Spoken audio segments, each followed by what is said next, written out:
नमस्ते विद्यार्थियों, आज हम देखेंगे स्टैंडर्ड 7 का चैप्टर 6 के क्वेश्चन आंसर। परिश्रम ही पूजा। सबसे पहले उसके अंदर 3 प्रश्न दिए हुए हैं। किसने किससे क्यों कहा है ये लिखो, मतलब किसने कहा है, किससे कहा है, क्यों कहा है वो लिखना है। सबसे पहला प्रश्न, सर टाइप होने में एक नाम छूट गया। उत्तर, किसने कहा? बाबू ने कहा। यह वाक्य किसने कहा? बाबू ने कहा। किससे कहा?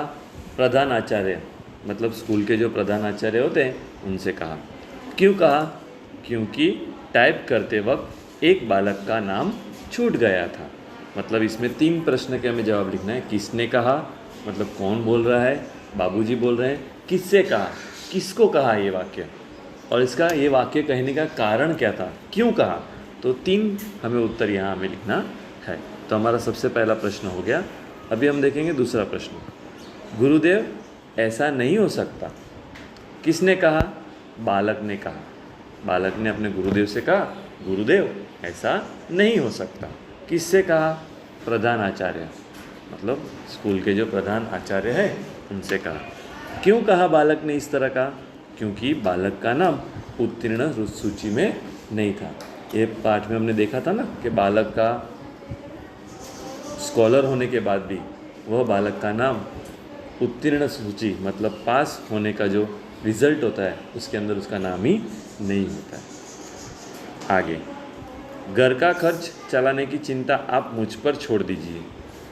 उत्तर, किससे कहा? किसने कहा? पत्नी ने। किससे कहा? आचार्य केयट से कहा। क्यों कहा? क्योंकि आचार्य का स्वाद गिरने लगा था, आचार्य की तबीयत बिगड़ रही थी, इसीलिए उसने कहा। वाह, तुमने तो बता दिया कि परिश्रमी पूजा है। किससे कहा? केयट ने कहा। किससे कहा? उनकी पत्नी से कहा। क्यों कहा? क्योंकि घर खर्च की चिंता तो छोड़ने कहा था। क्यों? क्योंकि घर की चिंता को छोड़ने को कहा था। तो यह किसने कहा, किससे कहा, क्यों कहा, यह हमारा समाप्त हुआ। अभी इसके बाद हम देखेंगे आगे भाषा की ओर। इसमें ध्यान देना। पढ़ो, समझो और करो। इसमें दिया है सबसे पहले छोटा कोष्टक। तो हमारे पास देखो, छोटा कोष्टक मतलब राउंड सी टाइप में दिया है, बड़ा कोष्टक मतलब बॉक्स टाइप दिया है, और मजला मतलब सर्पाकार, सर्प जैसा आकार है, और लास्ट में हंस पद। तो ये सबके बारे में हम समझेंगे। सबसे पहले हमारे पास है छोटा कोष्टक। छोटा कोष्टक कभी यूज़ होता है, कभी बनता है, उसके बारे में देखेंगे। तो सबसे पहले देखो, आपके लेफ़्ट साइड में कॉर्नर में पहला ही दिया है छोटा कोष्टक। क्या लिखा है उसमें? क्रम सूचक अक्षर, मतलब क्रम का सूचन करने के लिए अक्षर का हम लिखते हैं ना 1, 2, 3, उस समय यह कोष्टक का उपयोग किया जाता है। अंक, संवादमय लेखनों में हाव भाव सूचित करने के लिए इस प्रकार का कोष्टक का उपयोग किया है। किसमें अंक लिखना हो, 1, 2, 3 लिखना हो, तो इस तरह का हम लोग ब्रैकेट बनाते हैं, मतलब कि छोटा कोष्टक बनाते हैं। और इसमें और क्या लिखा गया? संवादमय लेखनों में हम किससे बात करते हैं तो हमारी हाव भाव, कैसे हो, क्या कर रहे हो, तो हाव भाव व्यक्त करने के लिए हम इस तरह की कोष्टक का उपयोग करते हैं। तो छोटा कोष्टक का देखो हमारे पास यहाँ दिया गया है एक बलून में छोटा कोष्टक। सागर, आश्चर्य से आप सब मेरा इंतज़ार कर रहे हो, ये वाक्य बनाया है और आश्चर्य से लिखना था, तो वह एक छोटे कोष्टक में लिखा गया है। तो इस समय छोटा कोष्टक का उपयोग यूज़ होता है। और दूसरा क्या लिखा था? अंक दर्शाने के लिए। तो लिखा है ना प्रश्न 2, निम्न प्रश्न हल करो। तो देखो उसमें काउंट्स में दिया है, इन ब्रैकेट में दिया अ, और दूसरे में देखे ब्रैकेट में दिया है ब। इस तरह का क्वेश्चंस हमारे क्वेश्चन पेपर में आता है, और उस समय हम छोटा कोष्टक का उपयोग करते हैं। अभी इसके बाद हम देखेंगे दूसरा क्या है? बड़ा, मतलब के वर्गाकार कोष्टक। तो कहाँ है उसके बारे में हम देखेंगे। येलो कलर में देखो वर्गाकार कोष्टक दिया गया है, ये रहा राइट हैंड साइड में वर्गाकार बड़ा। लेखन में त्रुटि, मतलब हम जो लिखते हैं उसमें कहीं हमारी चूक हो, भूल हो, या पूर्ति बताने के लिए, या हमने वो पूर्ति की है वो बताने के लिए, दूसरे कोष्टक को घेरने के लिए या दूसरे कोष्ठक को उसके अंदर पूरा घेर लेने के लिए इस तरह का कोष्ठक का उपयोग होता है। तब उसके बारे में देखेंगे। येलो कलर में दिया है, देखो रविंद्रनाथ ठाकुर का अनुदित साहित्य सब पढ़ते थे। देखो आपका पत्र नमूना ड के अनुसार होना चाहिए, मतलब हमें कुछ विशेष तो बताना हो तो उसके बारे में देखो। रविंद्रनाथ ठाकुर का अनुदित, ये अनुवादित है वो रॉन्ग है, तो अनुदित लिखा, अनुदित साहित्य सब पढ़ते हैं।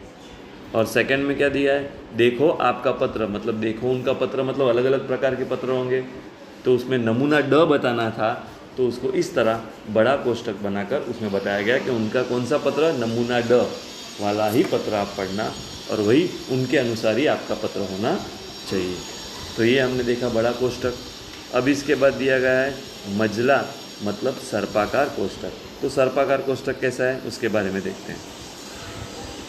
सर्पाकार कोष्ठक के बारे में देखो, नीचे दिया है, लेफ्ट हैंड साइड में दिया है, मजला सर्पाकार कोष्ठक एक साधारण पद से संबंध रखने वाला, एक साधारण पद से संबंध रखने वाले अलग अलग पंक्तियों के शब्दों को मिलाने के लिए, कौन सी अलग अलग पंक्तियाँ जो होती है उसका मिलाकर मतलब एक साथ लिखने के लिए इसका प्रयोग होता है। अभी हम देखते हैं मजला कौन सा है। तो देखो यहाँ हमारे पास दिया है मजला, मतलब सर्पाकार कोष्ठक कैसा दिया है, गोदान, निर्मला, गबन प्रेमचंद जी की प्रसिद्ध उपन्यास है, दिखा है ना, ब्रैकेट में कैसा दिया है, गोदान एक अलग नाम है, निर्मला एक अलग नाम है और गबन ये अलग नाम है। तीनों को एक साथ बताने के लिए हमने कौन सा कोष्ठक यूज़ किया है, सर्पाकार। और किसकी ये तीनों भी, प्रेमचंद जी की प्रसिद्ध उपन्यास है। दूसरा कैसे दिया है, तुलसीदास और कालिदास, ये दोनों कौन थे, महाकवि माने जाते थे। तो दोनों को एक साथ बताने के लिए कौन सा कोष्ठक उपयोग किया गया है, सर्पाकार। अब इसके बाद हम देखते हैं हंसपद, ये रहा हमारा लास्ट। हंसपद क्या होता है, तो हंसपद के बारे में देखते हैं। लेखन में जब कोई शब्द छूट जाता है तब उसे पंक्ति के ऊपर लिखकर यह चिन्ह लगाते हैं। हमारे से कोई शब्द छूट जाता है तो हम इस तरह का एरो, इस तरह का निशान, मतलब कि हंसपद बताकर हम उसको वहाँ लिखकर ऐड करते हैं। तो उसके बारे में भी कहाँ वाक्य दिए हैं, देखो यहाँ कहाँ पे दिए हैं, ये रहा ग्रीन कलर में। अस्मित ने भेंट कार्ड बनाया था, कैसा बनाया था, सुंदर बनाया था ना, तो वो शब्द भूल गया तो उसने हंसपद दिखाकर ऊपर लिखा है अस्मित। अस्मिन ने सुंदर भेंट कार्ड बनाया, बरोबर। अभी सेकंड वाक्य, पिताजी कल आएंगे, पिताजी कहाँ से आएंगे वो लिखना भूल गया, तो पिताजी कल मुंबई से आएंगे, तो मुंबई उनका हंसपद था, जो शब्द छूट गया था वो वहाँ लिखा गया है। तो इस तरह से हमारा यह भी एक वाक्य है। फिर कुछ उचित विराम चिन्ह लगाओ, वो भी यहाँ बताया गया है। कामायनी महाकाव्य कवि जयशंकर प्रसाद विशाखा लंदन से दिल्ली आती है, हवा जैसी आने से सूचना नहीं देती। बाल भारती सुलभ भारती हिंदी में पुस्तक है। किसी दिन हम भी आपके घर आएंगे। तो यहाँ कुछ उचित चिन्ह, मतलब हमारे पास प्रश्न दिए गए हैं, यहाँ हमें इस वाक्य में से हंसपद, बड़ा कोष्ठक, छोटा कोष्ठक लगाकर हमें बनाना है। तो इस तरह से हमारा यह जो चैप्टर है जिसका नाम परिश्रमी पूजा, यह यहाँ पूर्ण होता है। और इस तरह हमारा यह वीडियो बच्चों देखना, लाइक करना और ज़्यादा से ज़्यादा सब्सक्राइब करना। Thank you.